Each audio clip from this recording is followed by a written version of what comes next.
깊이 묵상하시면 좋겠어요. 오늘 말씀이 3.1 운동과 깊은 연관이 있습니다. 이번 주 토요일이 3.1절이죠.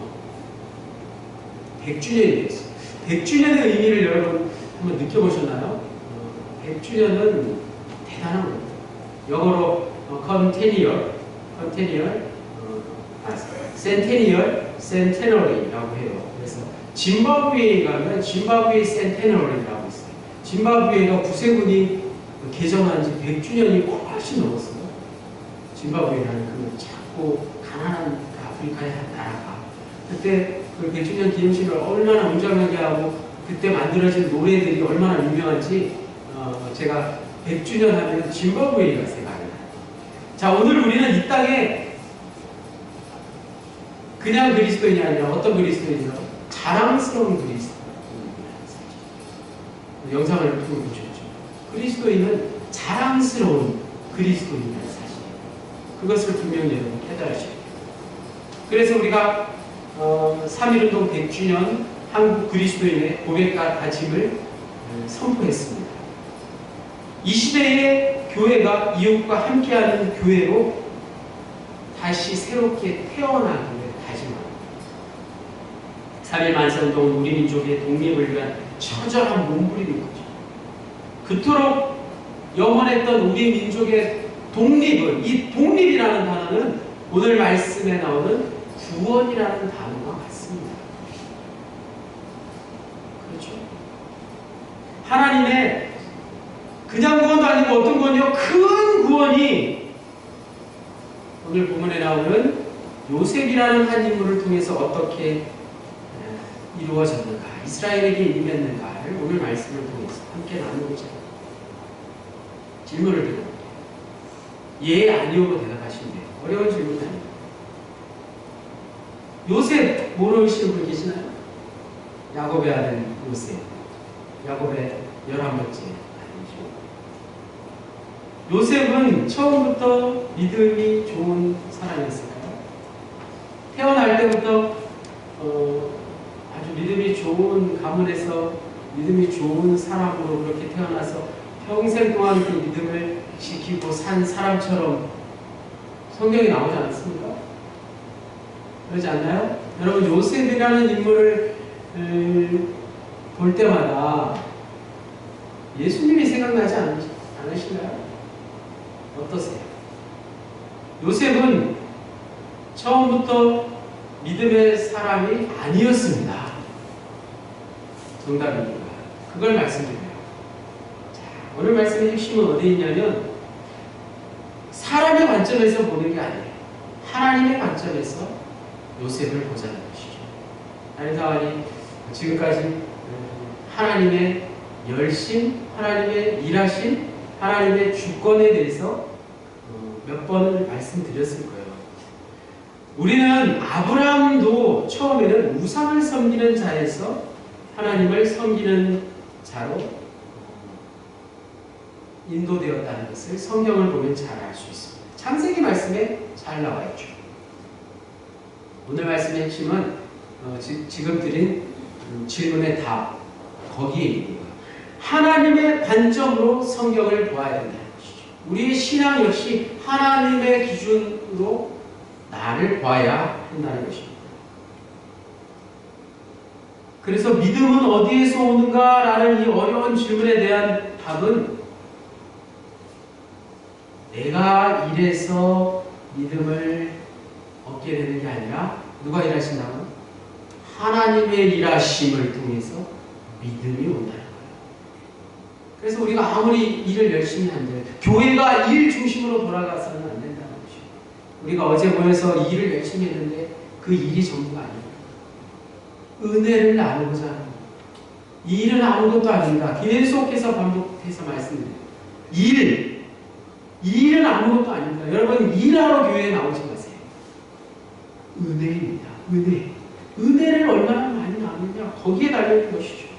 창세기에 나오는 아브라함과 이삭과 야곱과 요셉의 일생을 보면 하나님의 일하심이라는 겁니다. 그들이 어떻게 일했느냐가 아니에요. 아브라함을 봅시다. 하나님의 부르심과 믿음이 무엇인지를 가장 잘 드러내주는 인물이 아브라함이에요. 하나님의 부르심과 믿음이 무엇인가 아브라함을 통해서 알 수 있는 것이죠. 이삭은 하나님이 그냥 관념적으로 추상적으로 대충 일하시는 게 아니라 하나님이 이삭을 통해서 어떻게 구체적으로 일하시나 그것을 상징적으로 보여주는 인물인 것이죠. 야곱은 어떻습니까? 야곱은 요셉과 아주 다른 그런 인물로 소개되고 있죠.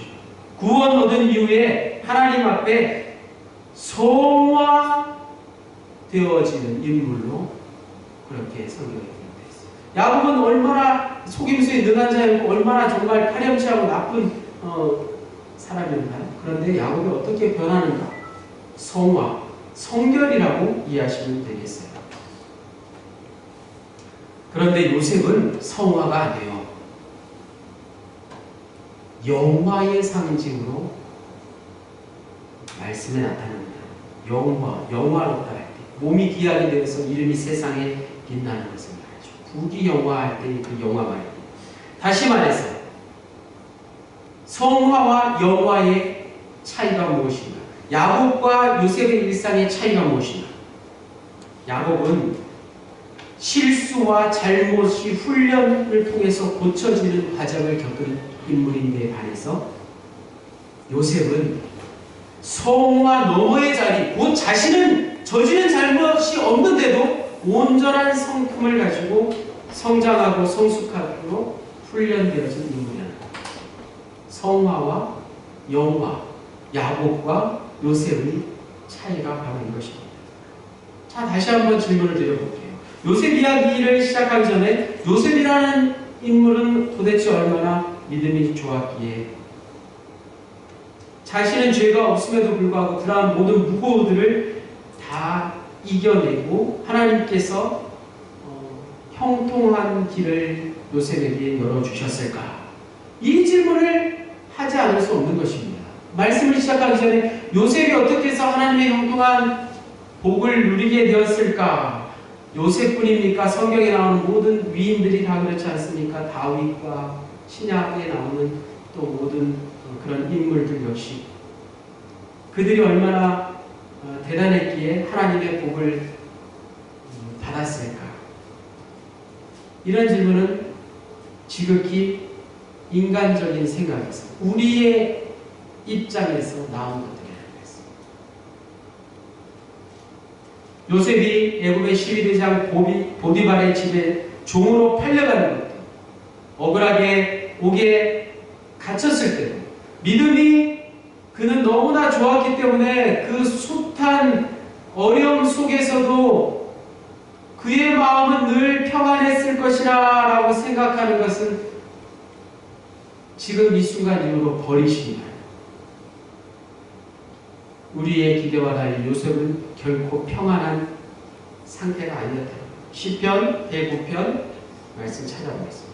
구약성경 879페이지 시편 105편 16절에서 22절까지를 같이 읽겠습니다. 구약성경 879페이지 찾으신 분들 다 같이 함께 읽겠습니다. 시편 105편 16절로 22절 시작. 그가 또 그 땅에 기근이 들게 하사 그들이 의지하고 있는 양식을 다 끊으셨도다. 그가 한 사람을 앞서 보내셨으며 요셉이 종으로 팔렸도다.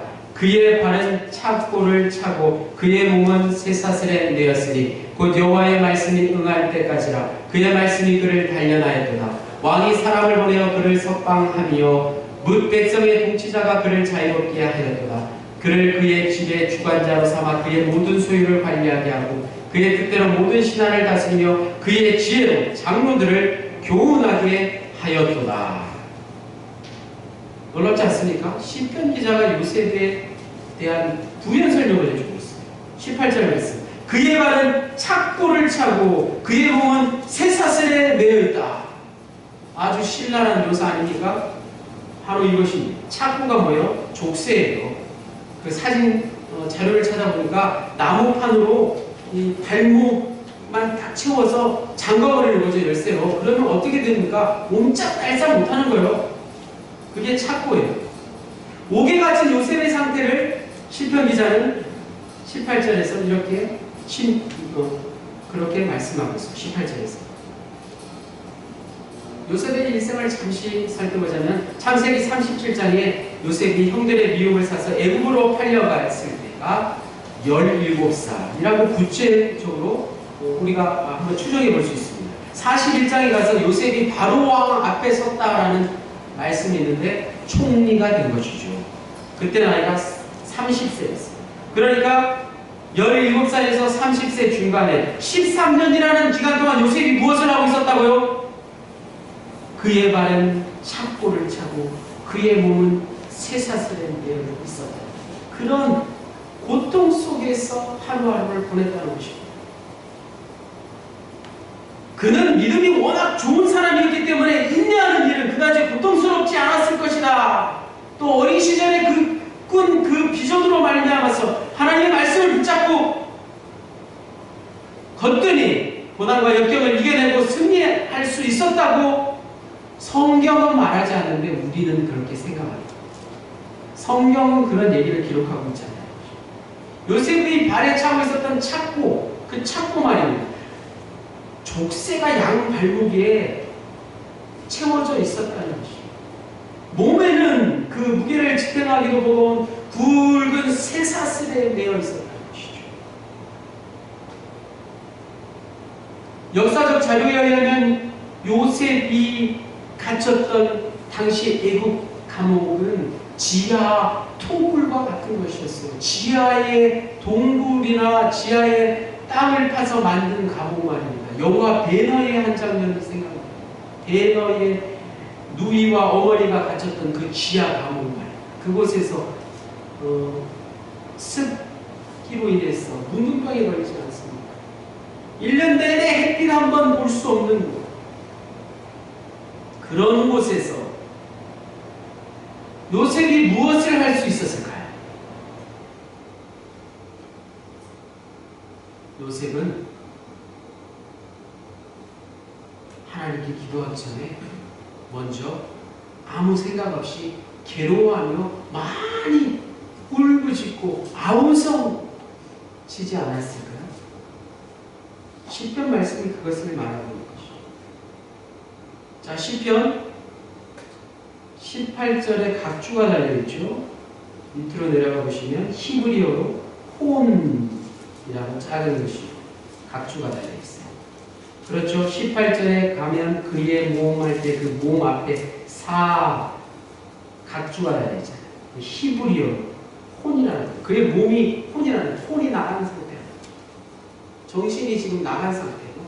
감옥에 갇혀있고 지하 토굴에 갇혀있고 혼비백산한 것입니다. 혼이 지금 나가있는, 혼이 빠져있는 거예요. 웃으면서 넉넉하게 받을 수 있는 그런 훈련이 아니었다는 사실이죠. 요셉의 생애를 성경이 말하고자 하는 대로 따라가 보면 그는 어쩔 수 없이, 할 수 없이 버티는 그런 상황이었다는 것이죠. 어린 시절부터 그를 기다리고 있던 것은 죄가 이런 가시밭길 인생이었다는 사실. 자기가 꿈꾼 것이 자기가 꾸려고 했던 것도 아니에요. 험한 일들이 언제나 그 꿈을 대신하고 있었다는 것이죠. 요셉은 어쩔 수 없이 할 수 없어서 버텨낼 수밖에 없는 상황이었다는 것이죠. 버티는 것 말고 다른 방법이 없는 그런 처지였다는 말씀. 자, 오늘 본문 창세기 45장 3절로 4절로 돌아가서 오늘 본문 창세기 45장 3절에서 4절에 요셉이 그 형들에게 이르되 나는 요셉이라 내 아버지께서 아직 살아계시니까 형들이 그 앞에서 놀라서 대답하지 못하더라. 요셉이 형들에게 이르되 내게로 가까이 오소서.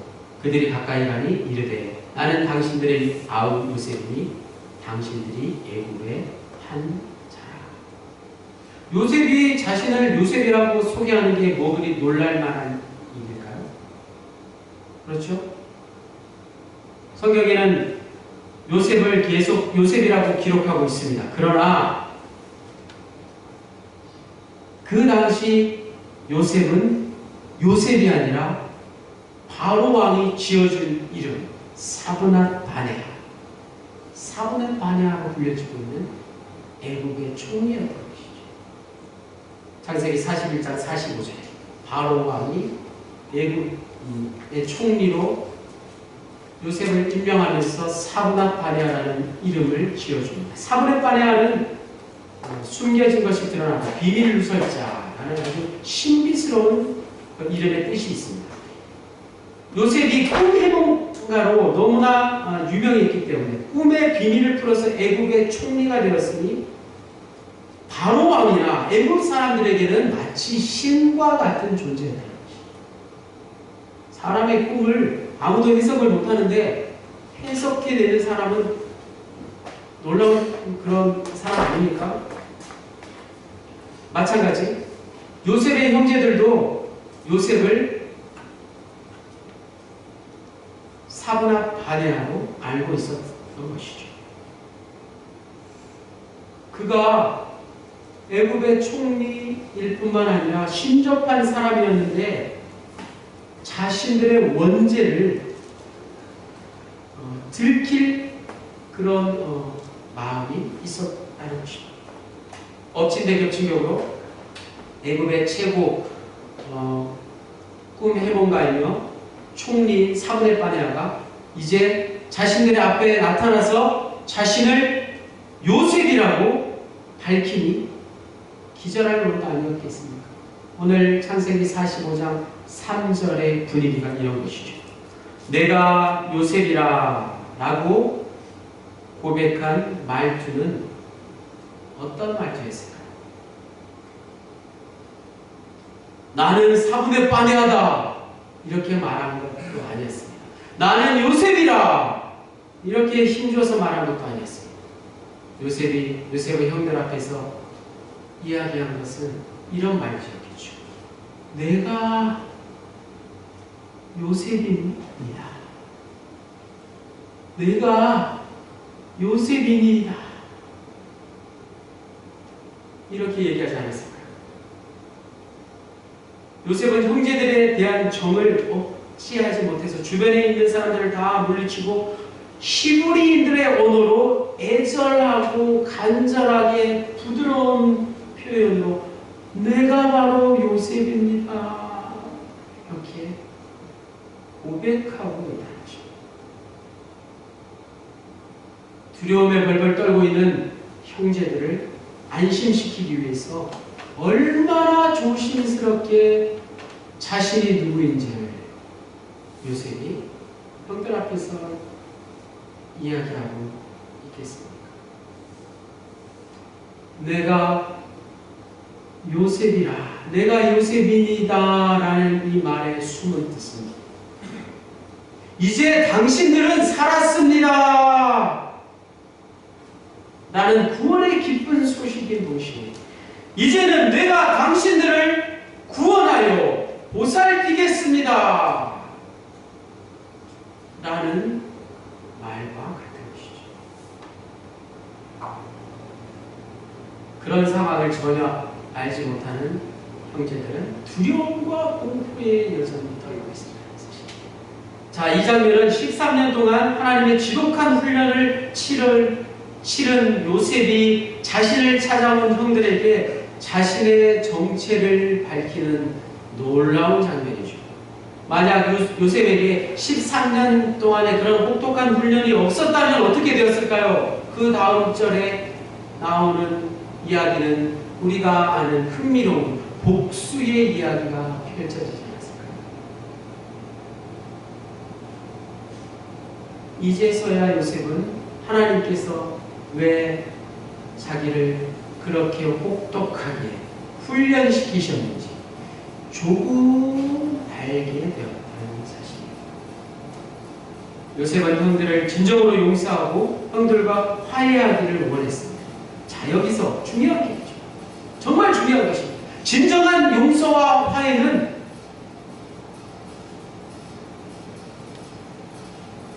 사람에게서 나오는 게 아니에요. 사람의 마음에서 나올 수 없는 것입니다.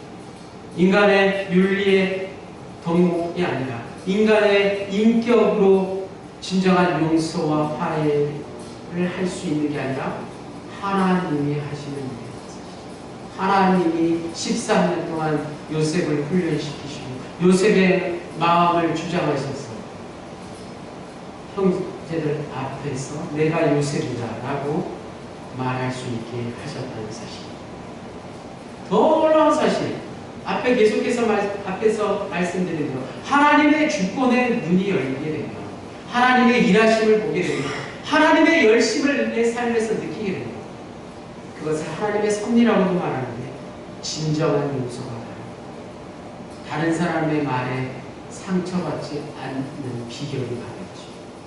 모든 것이 하나님의 주권인 것을 깨닫게 된다는 사실. 하나님의 일하심, 하나님의 열심, 하나님의 섭리에 눈이 뜨이고 귀가 열릴 때 진정한 용서와 화해가 이루어지게 된다는 사실. 다 같이 5절 말씀 읽겠습니다. 당신들이 나를 이곳에 팔았다고 해서 근심하지 마소서, 한탄하지 마소서. 하나님이 생명을 구원하시려고 나를 당신들보다 먼저 보내셨나이다. 나를 당신들보다 먼저 보내셨나이다. 요셉은 형제들에게 하나님에 대해서 3가지로 이야기하고 있습니다. 요셉의 신앙 고백이 3번 나옵니다. 첫 번째가 형제들이 요셉을 애굽에 판 것은 하나님이 생명을 구원하시려고 앞서 자신을 보내신 것이라는 고백이에요.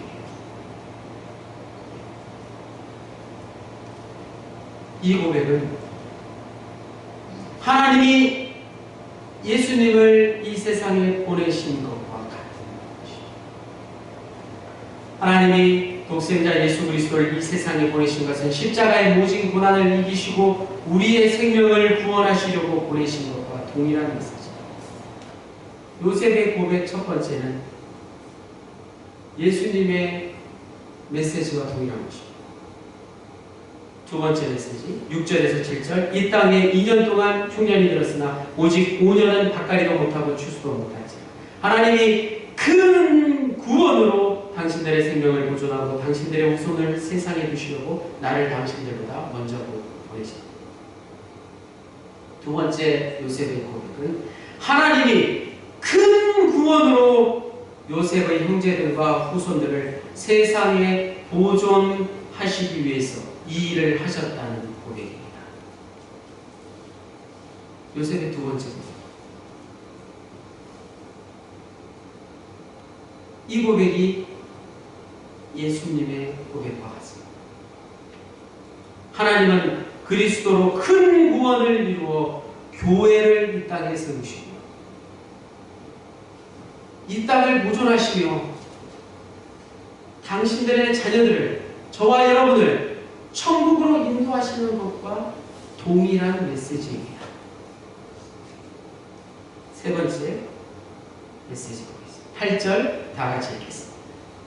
그런즉 나를 이리로 보낸 이는 당신들이 아니요 하나님이시라. 하나님이 나를 바로에게 아버지로 삼으시고 그 온 집의 주로 삼으시며 애굽 온 땅의 통치자로 삼으셨나이다. 요셉의 세 번째 고백. 요셉을 애굽의 총리로 온 집의 주인으로 세우신 분이 바로 하나님이시다. 나는 마지막 세 번째 고백 역시 예수 그리스도를 세상의 구원자로, 구원의 기준으로, 유일한 구원으로 세우신 이도 하나님이시다. 라는 것과 동일한 메시지. 요셉의 세 가지 고백은 예수님의 고백과 똑같은 말씀이라는 사실이죠. 요셉이 그의 형제들과 오늘 우리에게 전하는 구원의 메시지가 같다는 것이에요. 구원의 세 가지 원리가 요셉의 세 가지 고백에 동일하게 담겨져 있다는 사실입니다.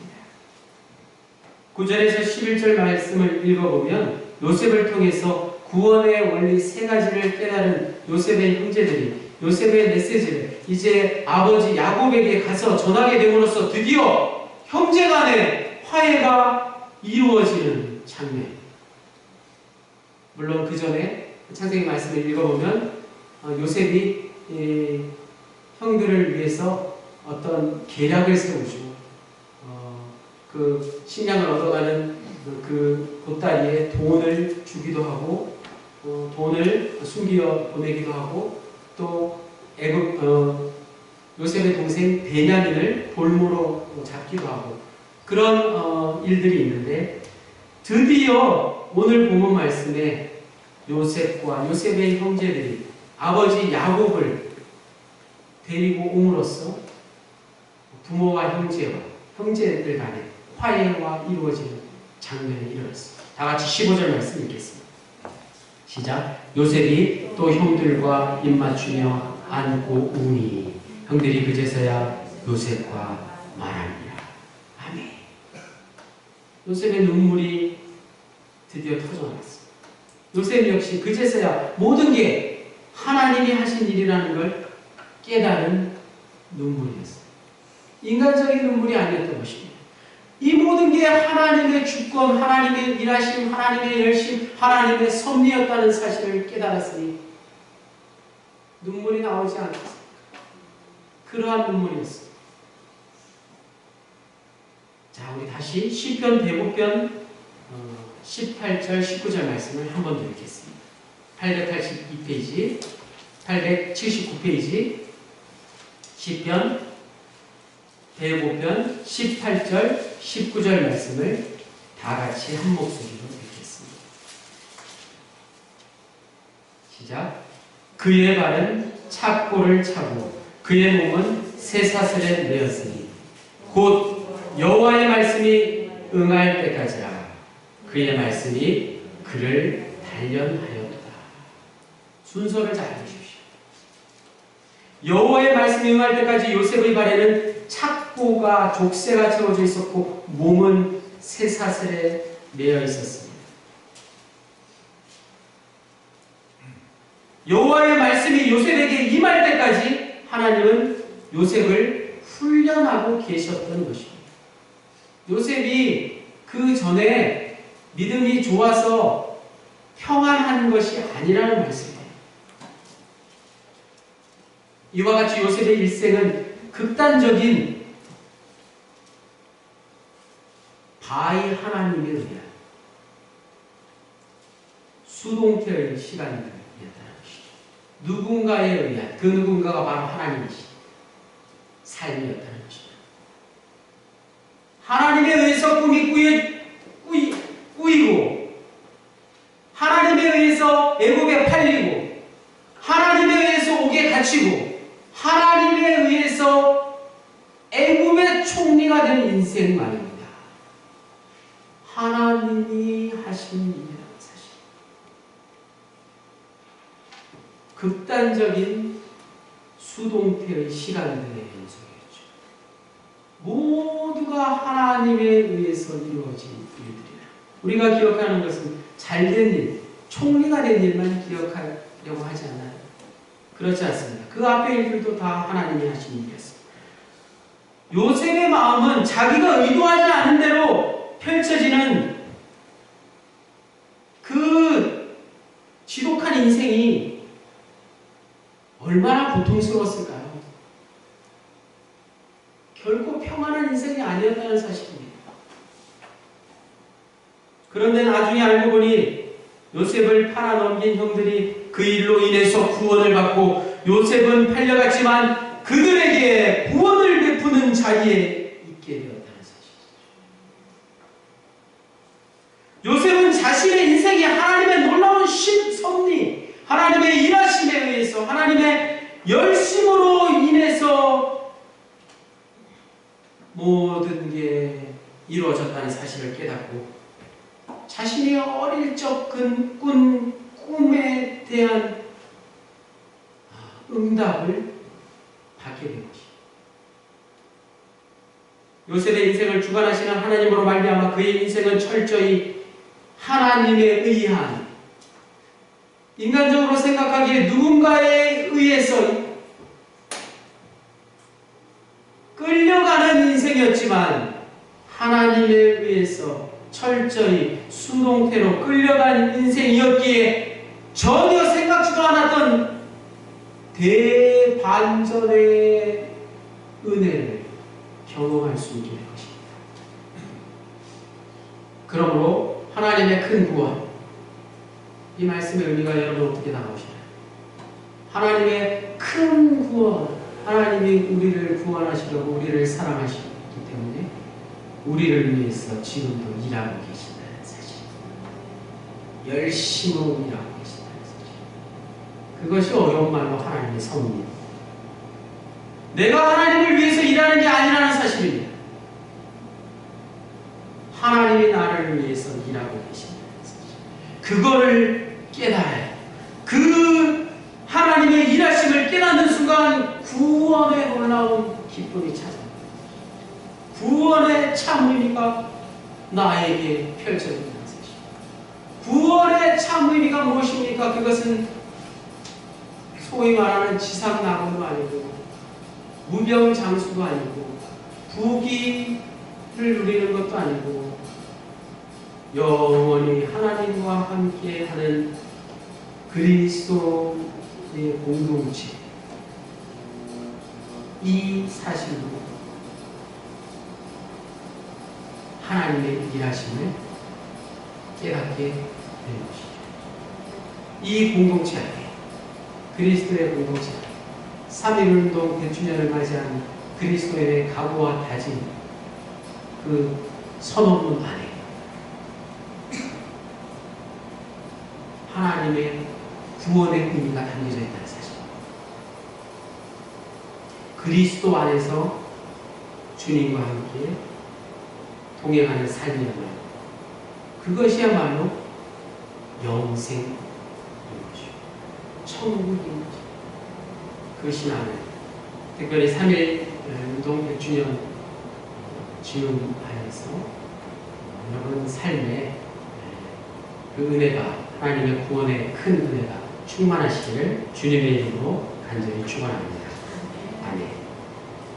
큰 구원을 오늘도 우리에게 베푸시는 주님, 우리 당진 영혼 공동체가 구원의 참된 의미를 깨닫고 하나님의 놀라운 은혜와 사랑을 날마다 함께 나누기를 원합니다. 요셉과 형제들이 하나님의 큰 구원으로 하나가 된 것처럼 오늘 우리 모두가 하나 되게 하옵소서. 예수 그리스도의 이름으로 기도하였습니다. 자리에서 618장, 나 주님을 사랑합니다. 두 번 찬송하시고 축도하시고 있습니다.